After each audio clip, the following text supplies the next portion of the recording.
कि द्वादश महाभागवतों में भीष्म महाभागवत हैं और परम भागवतों में भी भीष्म महाभागवत हैं। इस महाभागवत के भीतर असुर का प्रवेश कैसे हो गया, ये प्रश्न है।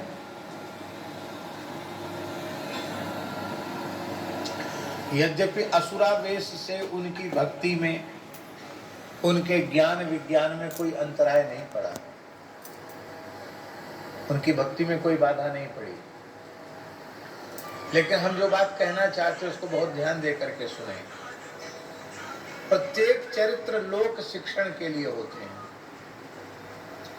उनमें कोई अंतर, उनकी भक्ति में अंतर नहीं आया, पर इस चरित्र के माध्यम से पितामह भीष्म शिक्षा दे रहे हैं कि मेरे जैसे सिद्ध कोटि के भक्त के द्वारा भी विमुख प्राणियों का संग करने के कारण और दुष्ट प्राणियों का, विमुखों का अन्न खाने के कारण असुरों को छिद्र मिल गया, असुरों ने प्रवेश कर दिया।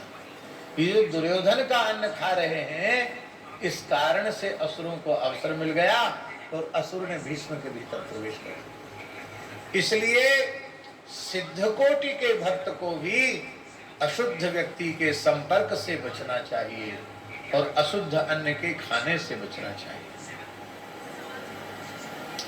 हमारे यहाँ बहुत पुरानी बात नहीं है, 25-30 साल पुरानी बात है। राधा वल्लभ संप्रदाय के एक संत थे वृंदावन में, उनका नाम था श्री दंडोती बाबा।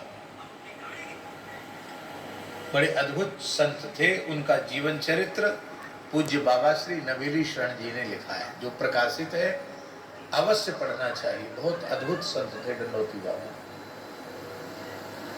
जीवन भर दंडोती परिक्रमा की, इसलिए दंडोती बाबा के नाम से प्रसिद्ध हो गए।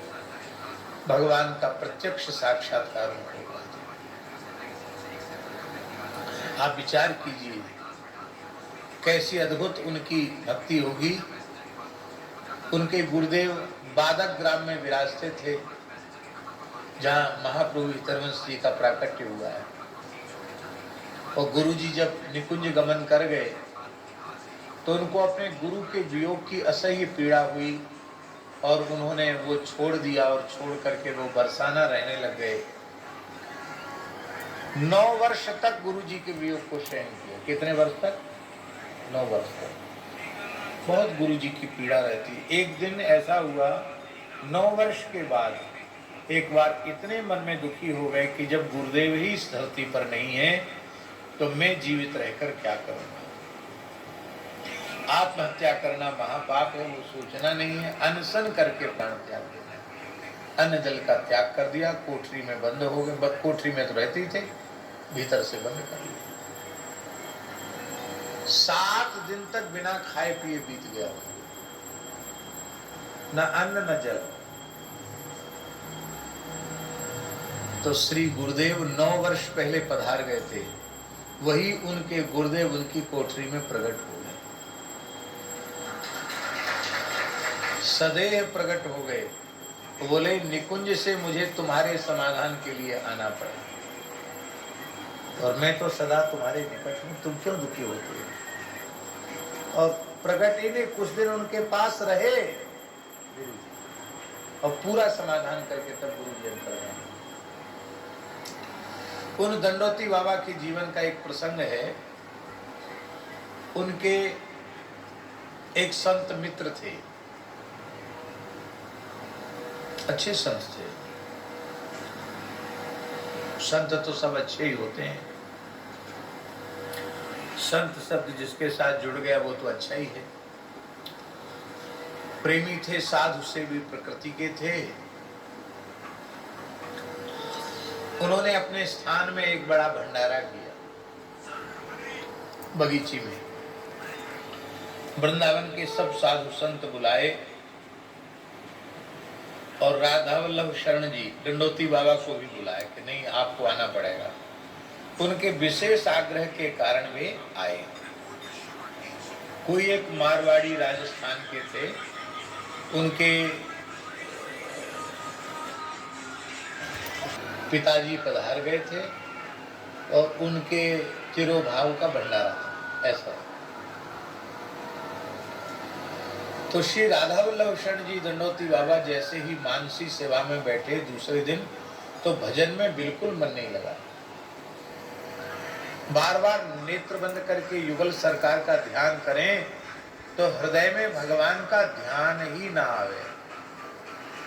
आप सोच सकते हैं कि जो नित्य प्रति भगवान की लीला का अनुभव कर रहे हों, भगवान की मानसी में सेवा कर रहे हों, उनको ठाकुर जी की झलक न मिले तो वे कितने व्याकुल हो सकते हैं। इसको कोई प्रेमी अनुरागी जिसे अनुभव हो चुका है वही समझ सकता है। सामान्य जीवों के बस की बात नहीं कि वो ये बात समझ पाए। बहुत विकल हो, और जब आंख बंद करें तो उनको एक मुर्दा दिखाई पड़े। राधा कृष्ण भगवान की स्थान पर एक मुर्दा दिखाई पड़े। पूरी रात ऐसे ही बीत गई। सवेरा होते ही वो उन संत के यहाँ पहुंच गए। भाई मेरा तो सर्वनाश हो गया, मेरे भजन का नाश हो गया, क्या बात है, कैसा अन्न था? तो उस व्यक्ति से पूछा, भाई बोले हमारे पिताजी के निमित्त ये भंडारा था, और भगवान जाने है ये परंपरा के नहीं, पुस्तक में लिखी है। बोले मरते समय हमारे यहाँ छाती पर कुछ रुपया रख दिया जाता है। अभी ऐसी कहीं परंपरा नहीं है, उस समय रही होगी। छाती पर मरते समय रुपया रख देते हैं, उसी रुपये को दान पुण्य में लगाते हैं। तो उसी जो छाती पर पैसा रखा था शरीर पर रुपया, उसी से जरा भंडारा किया गया, उसी का पैसा, इसलिए मुर्दा दिख रहा था। अंत में उन्होंने बमन किया, कुंजल आदि करके शोधन किया, उपवास किया, तब जाकर वो ठीक हुए। तब से निश्चय किया कि कभी किसी भोज भंडारे में जाकर सम्मिलित नहीं होगी। देखो मेरी प्रार्थना है,